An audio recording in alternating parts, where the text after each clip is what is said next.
Okay, so buckle up for a record-breaking Labor Day weekend. As summer's winding down, the TSA is projecting more than 17 million people will be traveling this weekend, with today expected to be the most hectic. Travel expert Mark Murphy joins me now with some of the tricks to avoid the holiday chaos. Hey, Mark, thanks for coming on with us this morning. So, Thanks, Ashley. Perhaps somebody hasn't left for their destination this weekend.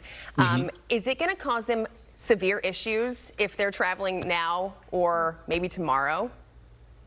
Well, if they're leaving before noon today, they've got a little bit of a window right now. So I would say get on the road. If you're listening to this broadcast, make sure your stuff's packed, loaded in your car, and get moving. That's number one. If you're not going to be able to leave by noon today, I would suggest leaving and arriving by 10 a.m. tomorrow morning on Saturday. That's going to be your best window for driving. If you're going to the airport, just get there. I mean, airports are now like destinations unto themselves. So it doesn't matter if you get there a couple hours earlier than you normally would. You can go have lunch, breakfast, take your time. It really reduces your stress. And that's the last thing you want to do if you're going on vacation is stress yourself out because you might miss, a departure. You might miss a cruise departure, for instance, whatever it may be. Yeah, well, I guess I'm not the type of person for this type of travel because I like to show up to the gate, like right when the plane's leaving, almost missing it. I know there's other people out there like that too.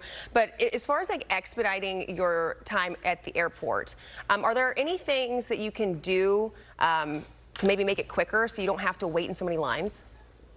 Well, you know what? I always recommend pre-check, TSA pre-check, and then global entry, which covers both pre-check. And if you're traveling from overseas, get you expedited access back into the United States. So that's always a good bet. If you don't have it, it's too late to go grab it right now. So unfortunately, you will be waiting in those lines. And one of the best things to do is look at the My TSA app. So as you're going to the airport, or obviously hours beforehand, look and see what the security screening lines are like. And that will give you an idea of what the delays just getting through security are going to look like at the airport should you not have pre-check.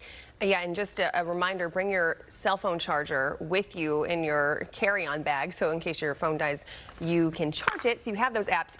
Before I leave for any destination, even if it's like just from home to work, I always GPS it to see how long it's going to take. What other apps or avenues can people take if they're driving to help that process? Well, I really like the Waze app, which is owned by Google. It's a great map app that it's crowdsourced, so you can see where the delays are. You can obviously get rerouted around those delays. And at the same time, if you're going a little too fast, they also will give you a little bit of a heads up if there's some speed traps ahead this weekend, because that could ruin your weekend as well. The other thing is look at the weather.com app or the Fox Weather app, because especially if you're flying somewhere, you may think everything's great. Like I'm in Long Beach Island, New Jersey right now. It's beautiful. It's gonna be an amazing weekend. But if I was flying, let's say out of Newark, two problems. ATC's had some slowdowns there. And the other thing is if my plane's coming in, let's say from Dallas, they're having weather in Dallas. They're having weather in the southeast. So right now that's gonna be hitting, and that's gonna affect you, even though you might be flying to Los Angeles, because your inbound plane might be coming from there. And that's where the FlightAware app is really a godsend. And Mark, I want to talk about the gas prices right now. They're almost 15 cents, or projected to be 15 cents lower than what it was this time last year. Do you think that trajectory is going to keep trending down?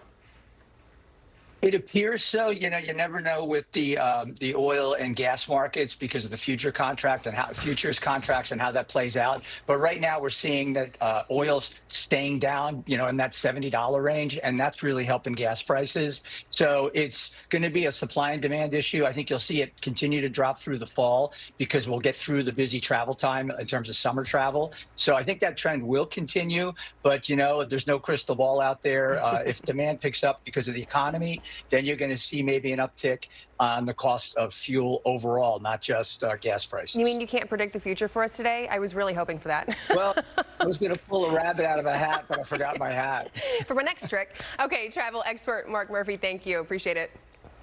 You're welcome. Meteorologist Adam Klotz here with our Fox Weather.